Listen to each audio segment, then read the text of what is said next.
ট্রেনে করে কোনি আইল্যান্ড যাওয়ার অভিজ্ঞতা আমি আগের পর্বেই শেয়ার করেছি। তোমরা যারা এখনো অবধি ওই ভিডিওটি দেখে উঠতে পারোনি তাদের জন্য এই ভিডিওর ডেসক্রিপশন বক্সে লিঙ্কটি দিয়ে দেব, পারলে চেক করে নিতে পারো।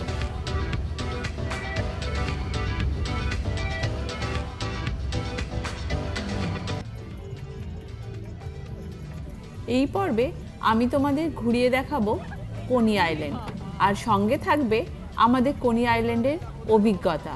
আমরা কোনি আইল্যান্ডে কি করলাম, কি দেখলাম, সব কিছুই থাকবে এই পর্বে। চলো ব্লগটা শুরু করা যাক।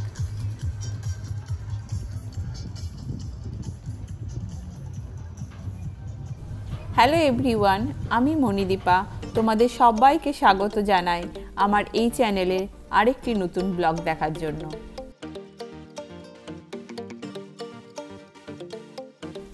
বাড়ি থেকে প্রায় 2 ঘন্টা জার্নি শেষ করে আমরা এসে পৌঁছালাম কোনি আইল্যান্ড।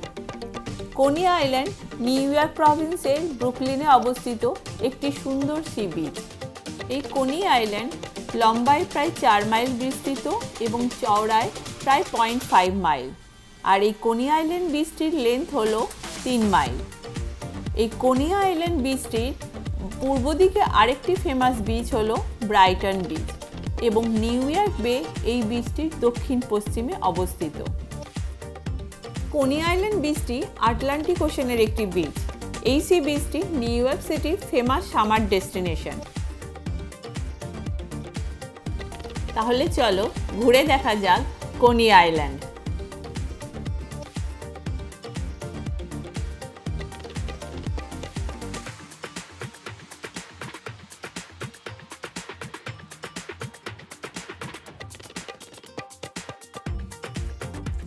DF/NQ এর মধ্যে যে কোনো একটি সাবওয়ে ধরেই এই বিচটিতে আসা যায়।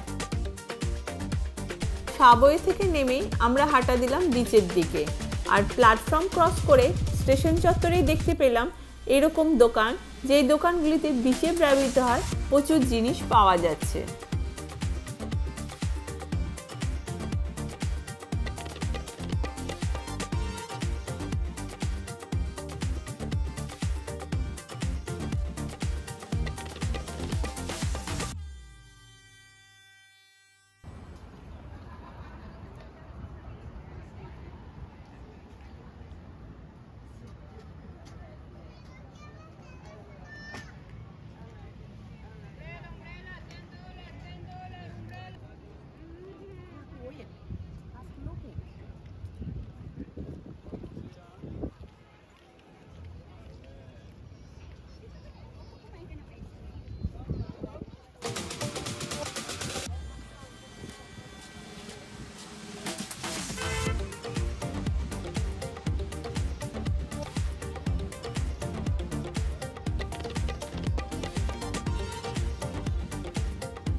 স্টেশন চত্বর পেরোতেই চোখে পড়ল কোনি আইল্যান্ডের ফেমাস অ্যামিউজমেন্ট পার্কের উঁচু উঁচু রাইডগুলো। আমরা এগিয়ে চললাম বিচের দিকে, আর যেতে যেতেই দেখতে পেলাম এই একটি বিচ শপ, এবং একটু ঢুকে দেখলাম জিনিসের দাম কেমন হয়। তবে যা বুঝলাম, পৃথিবীর যে প্রান্তেই তুমি যাও না কেন, ট্যুরিস্ট স্পট মানেই 2 টাকার জিনিস 20 টাকায় বিক্রি হবেই। যাই হোক, আমাদের কিছু কেনার ছিল না, তাই আমরা একটু দোকান ঘুরে আবার হাঁটা লাগালাম বিচের দিকে।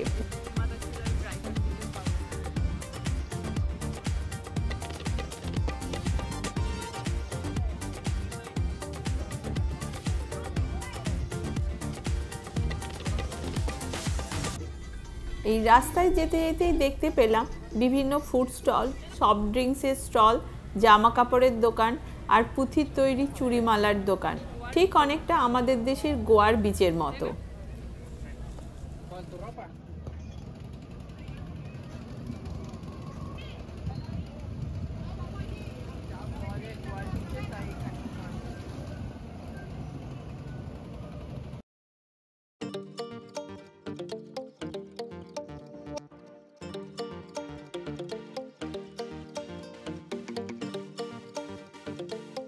এই কোনি আইল্যান্ডে 3টি অ্যামিউজমেন্ট পার্ক আছে, লুনা পার্ক, ড্রিমল্যান্ড পার্ক আর স্টিপল চেস পার্ক।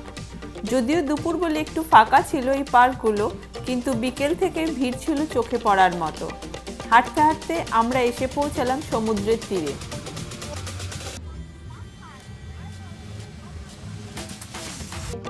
কোনি আইল্যান্ডের এই লুনা পার্কটি প্রথম খোলা হয় 1903 সালে এবং এটি পৃথিবীর প্রথম আধুনিক বিনোদন পার্ক হিসাবে বিবেচিত হয়।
সমুদ্রের বিচের কাছে পৌঁছে যা দেখলাম তা অবাক করার মতন ছিল।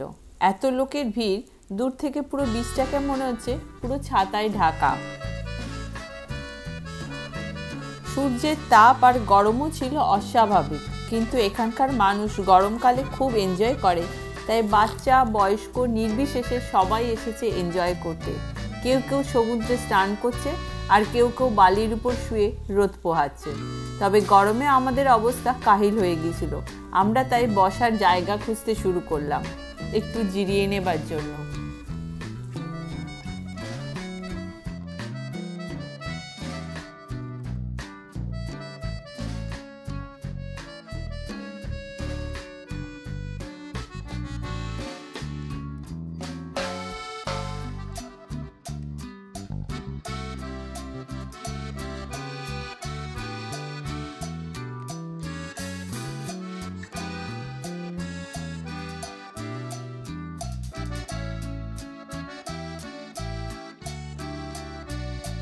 আর এই দোকানের সামনে দেখো লম্বা লাইনটা, এটা একটা নামকরা ফিশ অ্যান্ড চিপসের দোকান। শুনেছি খুব ভালো খেতে, আমরা ভেবেছিলাম ট্রাই করব, কিন্তু আর হয়ে ওঠেনি। প্রথমে ভাবলাম এখন লাইন বেশি, ফেরার সময় খাবো, আর তখন দেখি লম্বা লাইন আরও লম্বা হয়ে গেছে, তাই আর সেদিন ট্রাই করা হলো না।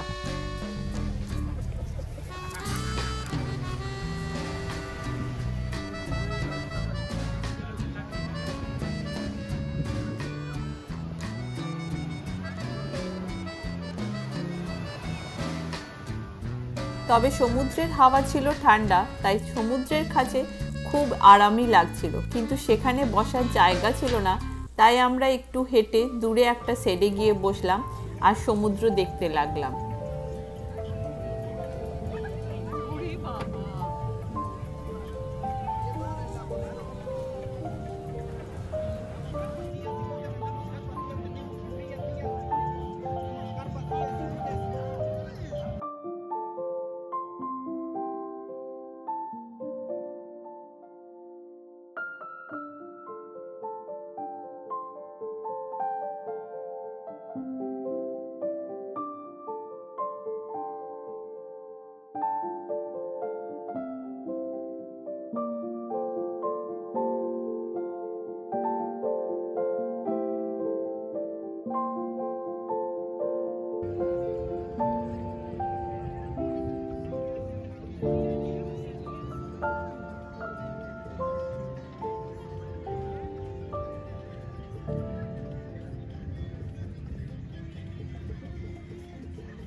এই হলো সেই জায়গা যেখানে আমরা বসে একটু জিরিয়ে নিয়েছিলাম এবং সাথে করে নিয়েছিলাম সেদিনের আমাদের লাঞ্চ।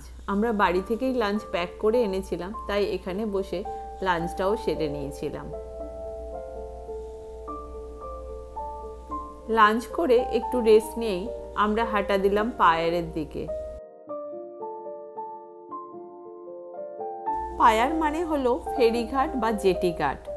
কোনি আইল্যান্ডের এই পায়ারটি তৈরি হয়েছিল 1904 সালে। এটি প্রায় 1040 ফুট লম্বা এবং 320 মিটার চওড়া।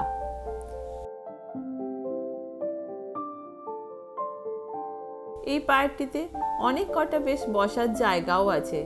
এই পায়ারটিতে আবার অনেকে তাদের স্টল নিয়ে বসেও গেছে জিনিস কেনা বেচার জন্য, আর অনেকে তো পায়ারে দাঁড়িয়ে দাঁড়িয়ে মাছও ধরছে।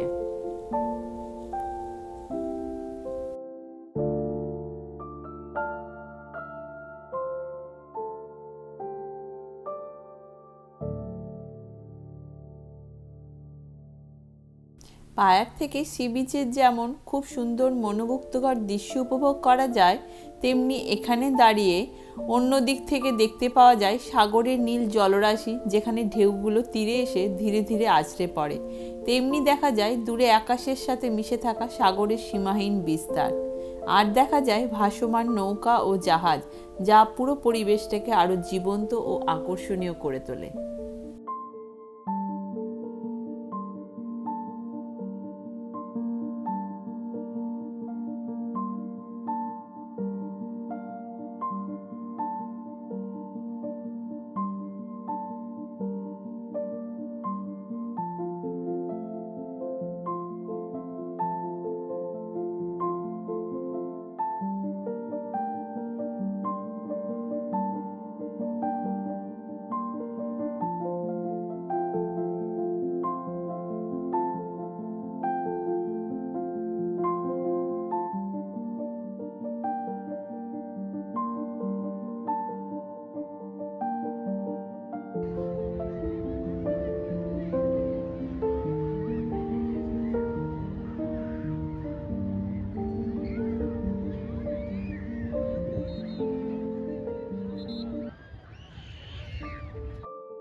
পায়ার ঘুরে আমরা ধরলাম ফেরার রাস্তা।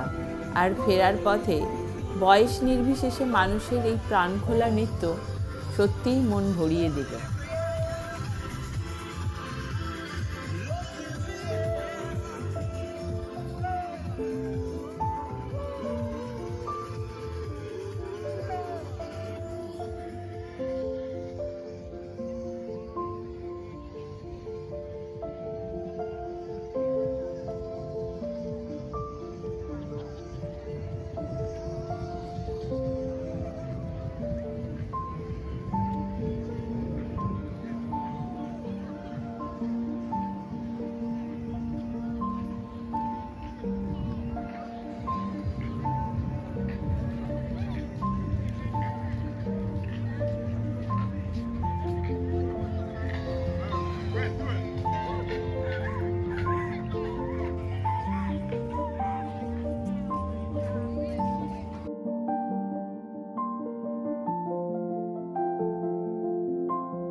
ফেরার সময় আমরা আর কিউ সাবওয়ে ধরিনি, আমরা ধরেছিলাম এফ ধরে সোজা চলে এসেছিলাম 22 নম্বর স্ট্রিট। সেখান থেকে পাথ ধরে চলে এসেছিলাম নিউপোর্ট।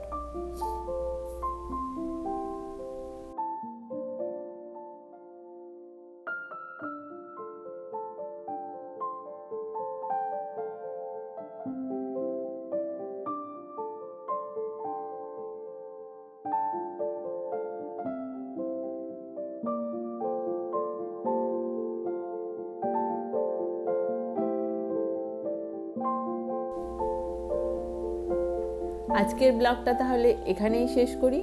আবার দেখা হবে আরেকটা নতুন ব্লগে। আর আজকের ব্লগে যদি তোমাদের কিছু ভালো লেগে থাকে তাহলে প্লিজ লাইক, শেয়ার আর কমেন্ট করে দিও।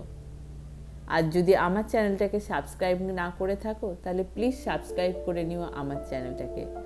আবার দেখা হবে আরেকটা নতুন ব্লগে। ততক্ষণের জন্য বাই।